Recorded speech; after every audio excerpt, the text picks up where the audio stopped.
Hey guys, a little bit of a different kind of video today. My name is Paul. I'm with Indie Pop Productions, pop culture from a native point of view. Normally on my channel, I will go through some sort of pop culture related activity, product, video game, console, comic book, something along those lines. But today I'm going to do more of a project related thing. I'm trying to find a way to hook my Atari 5200 up to my monitor, my gaming monitor, and eventually, hopefully, if it works, then be able to hook it up to a game capture card so I can actually capture footage from it. But the goal is largely at this point just to make sure I can not have to bring my giant Atari 5200 to the living room and hook it up to the big screen TV every time I want to play it, because my wife is definitely not going to let me keep that monstrosity right there as a centerpiece in the living room.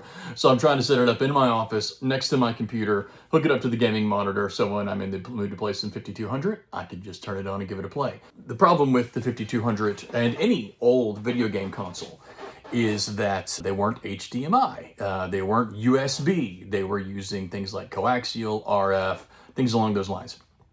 Especially the older ones, they're using RF, which is an odd shape, and it doesn't even work with coaxial input. So there's really simple options for that one. You just get a coaxial adapter. You can find these on Amazon. It's just RF to coaxial. You plug the RF right in here, then you screw the coaxial part into the coaxial input on your television or whatever it is. Since these new gaming monitors don't have that as an option, it's not a television, it's not meant to accept cable TV or an antenna, the idea is that I would be able to use this, put it into this adapter, this demodulator, and send that signal however scientifically or magically it does it to the monitor so I can play it in here. My television, even though it's a modern television, since it is expected to be able to hook an antenna or cable TV up to it, traditional cable TV up to it, it does have a coaxial input still, so I can still do it in there, but I want to be able to do it in here. I want to be able to play on my gaming monitor. At some point, I may decide that I want to do a little setup in here. I've talked about it, a few people have mentioned it on the channel, of setting up sort of a little retro nook in my office with an old CRT TV and just hook it up to that. But at this point, I'm just looking to hook it up to the monitor, and so we're going to take this out. Now, this thing has very poor reviews on Amazon. People are saying that these things do not work the way they should, that it's overly complicated. I'm gonna see if that's user error or not. It's kind of hard to judge too much because I did go for a used version of it. Purely, it was $15 less, but really the main reason I did that is because the new version was gonna take like a month to come in, and I was able to get the used for in just a couple days, regular Amazon shipping. So we're gonna go for that. It just glancing at it, it looks good, looks new. So it shouldn't be too different of a product, but we're gonna give it a try. We're gonna open this up. We're gonna look at everything inside of it and see if we can get it hooked up to this monitor and where we're gonna go from there. Okay, on the inside, we have remote control. I will warn you, this isn't a true unboxing. I've already opened this up. This requires 3 AAA batteries. They've already been put in here. That's been preset before doing this video. Power. And of course, the demodulator itself. So let's crack this part open.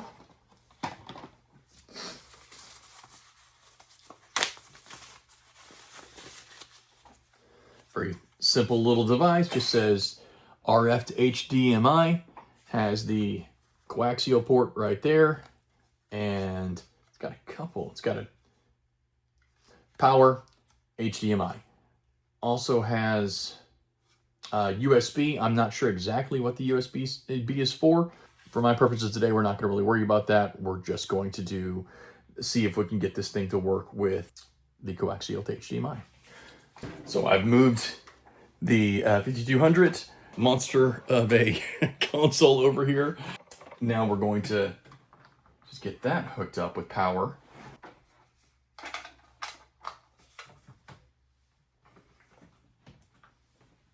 All right, got the HDMI hooked to the TV. Do the RF switch from the bottom. All right, keep calling it a switch. The RF cable from the bottom of my 5200. Gonna have to pull too much of it out because it's not going very far.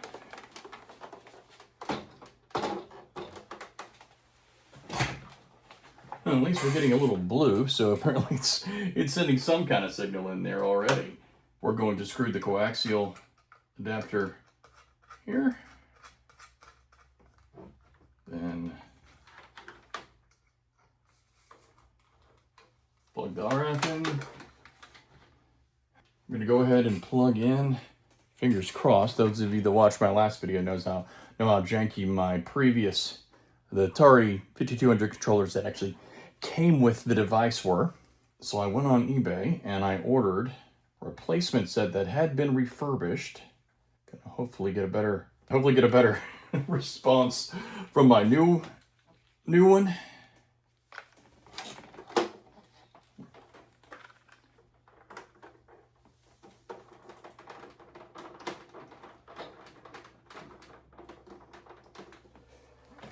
All right, so new refurbished controller. All the buttons should work on this one. Hopefully all the directions will also work, so I'll be able to play games a little better than I was previously. My other controllers, one of them would only go left and up, the other one would go left, up, and right, but still neither one of them would go down, which makes the games like Pac-Man pretty hard to play. We're going to go ahead and put Pac-Man back in there. Good way to find out if everything's working right, because Pac-Man does require you to move every potential direction, or at least, you know, the big four that you're going to get in the older video games. So pop that in and turn it on. Future Paul here, sorry for butting in. If you are the kind of person that watches videos because you enjoy watching some schmuck that has no idea what he's doing, try to figure out what to do, you probably would have enjoyed this video as it was originally intended. However, as I was editing, it occurred to me that some of you may have clicked on this video because you bought one of these, and like past me, you also have no idea what to do. So for your sake, we're going to zoom in, slow down, and I'm going to step by step tell you exactly what past me just did. Step 1, take the RF to coax adapter and screw it onto the coax input on your demodulator. Step 2, take your RF cable from your video game console and plug it into the adapter. Step 3, run the HDMI cable from your monitor to the HDMI out onto your demodulator. Step 4, run the power from your outlet to the demodulator. Step 5, plug a cartridge into your vintage video game system. And step 6, power your system on. Easy peasy. Back to past me. Do not expect anything to happen just yet because we still have to do a channel search. So,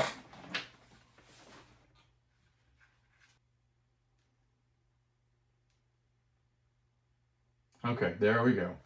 Now we're looking for channels. There we go. All right, we have Pac-Man. We have 4x9. Picture quality looks good. Let's move it over a little bit so you can see a little better. Future Paul again. I decided to step back in because I thought some further instruction might be more useful than watching video of past me staring at the screen and occasionally throwing up his hands and saying, "It worked!" So again, zooming in step by step. Step 7, use your remote control to power the demodulator on. Step 8, ensure that your monitor is set to the right HDMI frequency or right HDMI port. Step 9, use your remote control to bring up the menu using the menu button and go to channel search. Now here you have a couple options. If you know what channel it is going to be on, you can pick that channel exclusively. However, if you're not sure or if you think you know and then it turns out to be wrong, you can do what I did and just do the channel search. Now, this went on and on for quite a while. I cut a good bit of that off when I was doing it because I knew this was just going to keep going. So I couldn't figure out how to stop it because it found the channel very quickly. So I just powered the demodulator off using the remote control. Then I turned it back on, and fortunately, it brought it right back to where it should have been. You'll see now that it is stretched out to 16 by 9. This is a 4 by 3 system. One of my favorite things about this remote control is that you do not have to go into the menu again to find the aspect ratio. There is a 4x3 button right here on the remote. That is your friend. Just click that 4x3. It's going to put it back to that square ratio that these were designed to be played at, and looks great from here. All right, let's go back and watch past me be terrible at Pac-Man. I'm gonna have to figure out a way to set the camera better. There we go, a little bit better. Now, oh, controller, fingers crossed.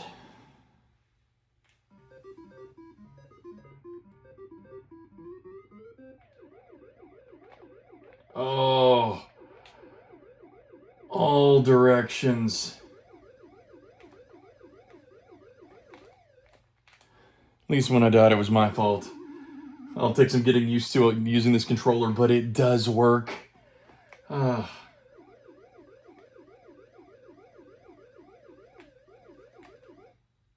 Really?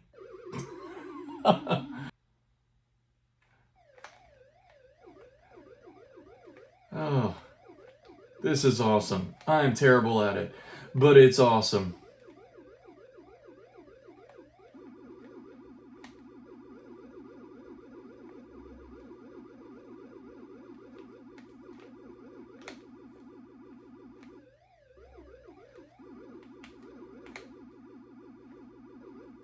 Ooh, you have to be exact on this.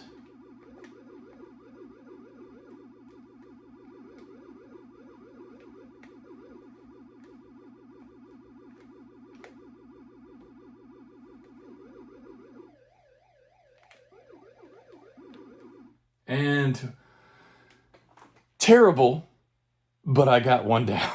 Okay, we're gonna try something else. Reset back to the menu. Fingers crossed on this. Happy. Can play the games now. Very happy. Still not the best controller in the world, but it at least works. I can move every direction. I'm going to be able to play all these games now. I want to try something else.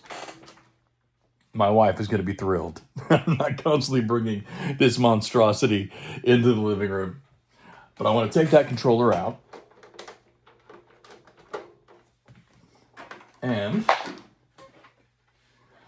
I don't know how this is going to work. It is sold as a 5200 one on used on eBay. It's one I had never heard of before. I'd gotten a Wiko controller, and you're going to see that in a video coming up as one of my 5200 fails because it's got the wrong kind of adapter. And I'll go into that in that video.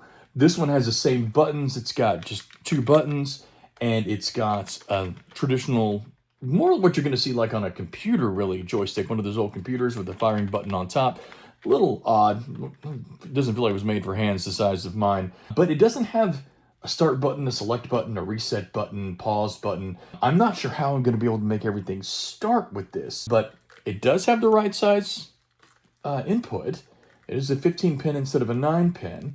So we're going to plug this in and see what we can figure out. Hopefully it will work and not be just another fail. I'm having fun with this, but ooh, there have been a lot of fails trying to get to where I could actually use this controller right, use the system right. Okay. Well, this will definitely end up in my fails video because while it may have the right amount of pins, and was sold to me as a 5200 controller, it does not fit. Right amount of pins, but it is larger than the port itself, so it will not fit in there. That is, again, very disappointing. If you are more perceptive than past me, you probably already see the problem here. This controller was sold to me as an Atari 5200 controller because they said it must be because it has 15 pins, and it does indeed have 15 pins. The problem is an Atari 5200 controller doesn't actually have the 15 pins. The system has the pins. The controller accepts the pins. Let me show you. Not Atari 5200 controller. 5200 controller. So the pins are on the console side. The controller accepts the pins. So thankfully, This is the same size as the port on the 5200, because if I had have managed to fit it in there, it could have done some damage because I would have been shoving pins into pins. If you go on eBay and somebody tries to sell you a controller saying that it is a 5200 controller because it has the correct amount of pins, make sure the pins are in the right place. And if you get one that has the pins in the controller, do not try shoving it into the console like Past Me did. Now, about to go back to the video, but he's so excited that he's making things work, he forgot to say like and subscribe. So before we head back, remember, like and subscribe. Yeah, happy day, good day. 1 fail out of 3 potential fails when you're having a 5200, Atari 5200 day is not a bad outcome. So happy. See you guys in the next one. Have a good one.